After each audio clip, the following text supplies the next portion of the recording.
Assalamualaikum warahmatullahi wabarakatuh. Bergabung kembali di Juki Puring Channel.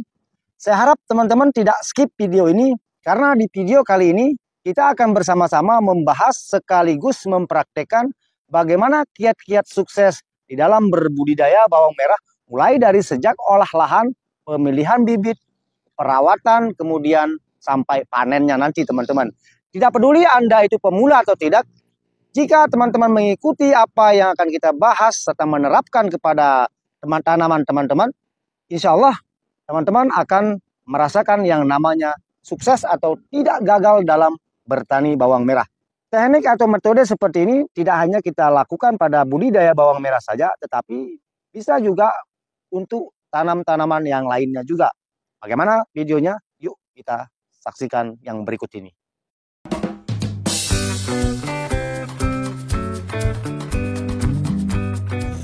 Langkah pertama yang mesti dilakukan tentunya adalah olah lahan yang baik.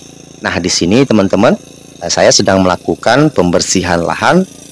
Pembersihan lahan tidak mesti seperti yang saya lakukan seperti saat ini, sapu bersih seperti ini, tidak mesti sahabat tani ya.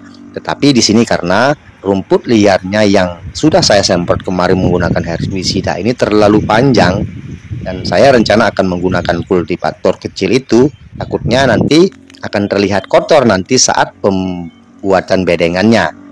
Karena kan kalau pakai kultivator kecil itu nanti rumputnya yang kering ini tidak bisa tertimbun. Nah, tetapi bagi teman-teman yang biasa pakai traktor yang besar, tidak perlu membersihkan sebersih ini, langsung dibajak saja. Itu tergantung dari teman-teman sendiri. Dan langkah selanjutnya adalah pemberian kapur dolomit untuk lahan yang ber-pH rendah atau yang memiliki tingkat keasaman tinggi.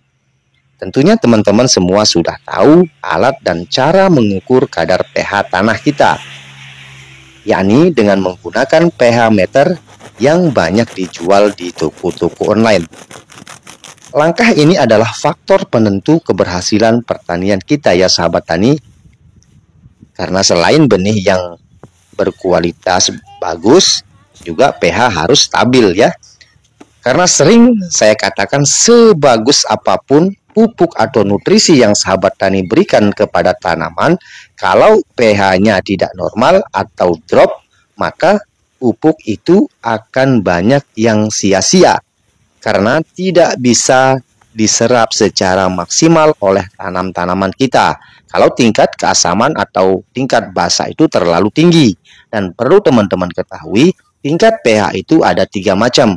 Pertama pH rendah atau drop, kemudian pH normal, dan pH basah atau alkalis. Sahabat tani, ada satu hal yang jarang sekali diperhatikan atau difikirkan oleh banyak petani kita di dalam berbudidaya bawang merah saat pengolahan lahan. Teman-teman, di lahan saya ini sebenarnya sudah memiliki pH yang normal, tetapi kenapa saya tetap berikan kapur dolomit? Bukankah sudah normal? Kenapa diberikan lagi?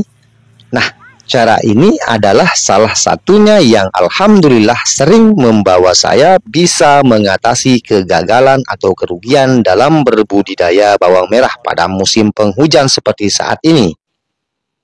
Saya sengaja buat lahan agak basah di angka sampai 8, tujuannya adalah untuk menjaga kestabilan pH tanah saat curah hujan tinggi nanti.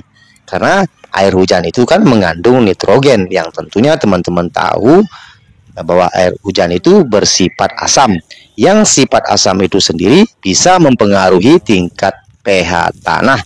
Terlebih bagi teman-teman yang melakukan pemupukan pertama itu menggunakan yang banyak mengandung nitrogen seperti urea misalnya, maka itu akan sangat mempengaruhi juga kualitas pH tanah kita teman-teman ya. Jadi tidak apa-apa biarpun kita buat agak basah atau alkalis, nanti walaupun dia hujan terus-menerus teman-teman, pH-nya akan tetap stabil. Itu maksud saya teman-teman ya. Jadi selama proses mulai sejak olah lahan sampai tanaman bawang merah berumur 15 sampai 30 HST dan sampai panen, keadaan pH yang awalnya dulu normal bisa saja berubah sewaktu-waktu yang disebabkan cuaca yang tidak menentu atau curah hujan tinggi misalnya, atau akibat dari residu dari sifat pupuk yang diberikan. Coba deh sesekali teman-teman buktikan sendiri, misalnya saat olah lahan pH lahan teman-teman itu normal atau ideal, dan coba cek lagi setelah pemberian pupuk pertama atau saat setelah intensitas hujan tinggi misalnya, apakah pH-nya tetap atau berubah? Nanti silahkan dicek, dibuktikan sendiri ya teman-teman. Nah, perlu diingat teman-teman, cara ini hanya dilakukan pada areal yang keseringan memiliki pH lazim ya. Maksud saya adalah kalau lahan sahabat tani cenderung memiliki pH basah di atas 8 misalkan itu, dan rata-rata seperti itu misalnya, nah cara ini jangan diterapkan ya. Biasanya teman-teman yang ada di daerah Indonesia bagian timur biasanya itu lahannya itu agak basah. Langkah selanjutnya adalah usahakan sebisa mungkin untuk memberikan pupuk kompos pada saat pembuatan bedengan. Dan setelah kita tebar seperti ini, baru kita melakukan penutupan. Tujuan kita melakukan penutupan pupuk kompos ini agar ketika kita melakukan sterilisasi lahan nanti, bakteri baik yang ada pada pupuk kompos ini tidak ikut mati, karena dia tidak kontak langsung dengan obat sterilisasinya, karena kan dia sudah ada di dalam bedengan ini teman-teman. Dan manfaat daripada pupuk kompos itu sendiri tentunya teman-teman sudah paham betul, yakni untuk mendekomposisi sisa-sisa bahan-bahan organik yang ada pada tanah menjadi nutrisi untuk tanaman, dan pergerakan mikroorganisme yang ada pada pupuk kompos itu yang ada di dalam tanah dapat membantu tanah dalam mengikat oksigen atau membuat pori-pori tanah sehingga sirkulasi udara di dalam tanah menjadi lebih baik. Dan setelah semuanya sudah selesai, barulah hari ini kita akan melakukan penanaman. Di sini saya dibantu oleh kurang lebih 25 orang. Sini banyakkan yang ibu-ibu. Nah, perlu teman-teman ketahui juga, selain daripada olah lahan yang baik tadi, pemilihan benih yang berkualitas itu juga sangat-sangat menentukan keberhasilan kita bertani bawang merah. Jadi ini saya menanam jenis Vietnam teman-teman ya. Ini saya siapkan sekitar kurang lebih 400 kilo dengan jarak tanam 10 kali 15 cm. Kalaupun teman-teman mau tanamnya yang agak jarang sedikit atau agak renggang sedikit, itu lebih bagus ya, untuk bobot umbi yang lebih besar, yang lebih berat juga. Tapi di sini karena benih saya ini cukup banyak dan saya menanamnya ini dengan ukuran 10 kali 15 cm. Oh ya teman-teman, setelah pembuatan bedengan kemarin ini langsung diguyur hujan ya. Jadi saya tidak sempat menyiramnya. Alhamdulillah ini sudah disiram secara alami teman-teman. Kalau ada teman-teman yang tanya, itu diinjak-injak itu apakah tidak keras bang tanahnya? Tidak teman-teman ya, itulah fungsinya pupuk kompos tadi. Ketika nanti airnya sudah masuk, dia akan bungkus kembali teman-teman. Jadi jangan khawatir ya, biarpun diinjak-injak seperti ini tidak masalah. Karena sekali lagi itulah manfaatnya pupuk kompos, nanti setelah dimasuki oleh air dia akan bungkus lagi teman-teman. Oke teman-teman, 2 hari yang lalu kita sudah melakukan proses penanaman, dan pada hari ini kita akan melakukan proses penyemprotan untuk mencegah bibit-bibit gulma ya, agar nanti rumputnya tidak cepat tumbuh ya teman-teman. Di sini ada teman-teman lihat H2O2. Fungsinya apa ini teman-teman? Jadi fungsi H2O2 ini adalah untuk bahan sterilisasi lahan. Jadi sengaja kita lakukan barengan di sini teman-teman, antara sterilisasi lahan dan pencegahan tumbuhannya gulma ya, biar satu kali kerja teman-teman. Jadi bisa digandeng ya, antara sterilisasi lahannya dan penyemprotan bibit gulmanya maksud saya. Di sini saya menggunakan zeram, teman-teman.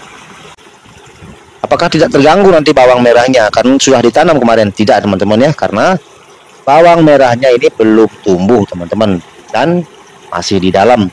Karena kan kemarin kita tutup dia ketika kita melakukan penanaman itu, teman-teman. Nah, di sini kita tumpahkan H2O2-nya sebanyak 4 tutup ini ya, teman-teman. Atau sekitar kurang lebih 250 ml.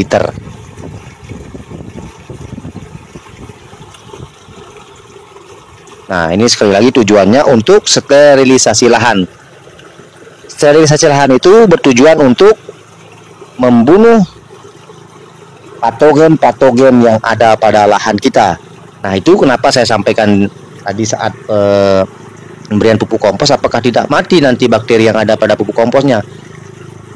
Kan tidak kena sama ini ya, karena kan pupuk komposnya itu ada di dalam bedengan itu, teman-teman. Itu maksud saya tadi. Dan untuk zeramnya kita pakai 1 tutup ini saja ya.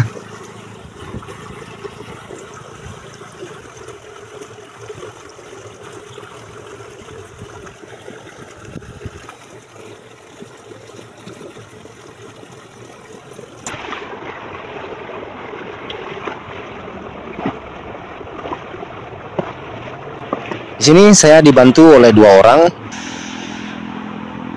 karena nggak mungkin saya kerja sendiri lahan seluas ini, teman-teman. Karena takutnya juga cuaca ini lagi musim hujan, teman-teman. Dan kemarin juga ketika selesai kita melakukan penanaman itu langsung diguyur hujan ya, teman-teman. Diguyur hujan lebat. Makanya di sini nggak ada video untuk pengairannya, teman-teman. Karena sudah diairi secara alami oleh Allah Subhanahu wa taala ya. Kita patut bersyukur, teman-teman. Nah, setelah 2 hari kita melakukan penyemprotan herbisida ini, teman-teman, nanti kita akan melakukan penyemprotan atau pemberian pupuk organik cair ya di bedengan ini, walaupun belum tumbuh, teman-teman ya. Nanti 2 hari lagi setelah penyemprotan ini kita akan memberikan pupuk organik cairnya. Jadi silahkan diikuti terus video ini, teman-teman, sampai selesai, sampai panennya nanti ya. Karena ini real adanya ya, tanpa kita rekayasa, teman-teman. Karena ini kan belum kita tahu bagaimana hasilnya nanti. Sampai ketemu di video berikutnya. Assalamualaikum warahmatullahi wabarakatuh.